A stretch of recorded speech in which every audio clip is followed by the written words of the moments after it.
Hi, my name is Karen Wonders. I'm the founder and CEO of Maple Tree Cancer Alliance, and I want to talk with you a little bit about your lymphatic system. If you are someone who's battling cancer, chances are you have heard about your lymphatic system, you've heard about your lymph nodes, you might even have heard that you might be at risk for lymphedema, but maybe you don't really know what that is or what your lymphatic system actually is. So your lymph system is actually part of your immune system.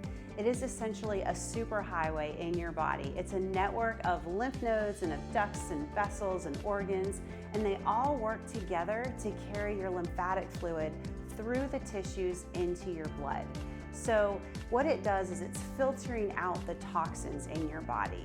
Now your lymph nodes are these small bean-like little glands that help filter foreign substances. So whenever it recognizes an infection, it works to try to filter that infection out so that your body can eliminate it, and it helps to keep your body healthy.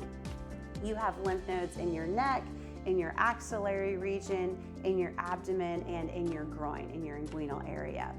Now, when you have lymphedema, what lymphedema is it's just a buildup of lymphatic fluid in the fatty tissues that are right underneath the skin.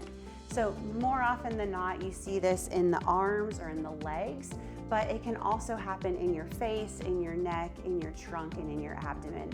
And this can lead to a lot of discomfort for an individual and a lot of swelling, and it can, in some instances, even restrict range of motion. And so there are things that you can do to try to decrease your symptoms of lymphedema and try to prevent it from getting worse.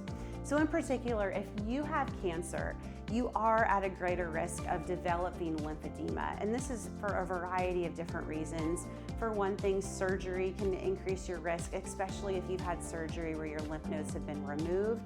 Radiation can cause damage to your lymph nodes and your lymph vessels, which will put you at an increased risk for lymphedema. You can have some infections in the tissues, and that can lead to scarring and lymphedema. Sometimes gene mutations take place that increase your risk. And then finally, injury or trauma to a certain area of the body can also increase your risk of developing lymphedema. But there are some things that you can do that'll help to minimize this risk, or at least to alleviate some of the symptoms from lymphedema. So when you have lymphedema, there are things that you can do to help reduce the swelling and decrease your risk of infection.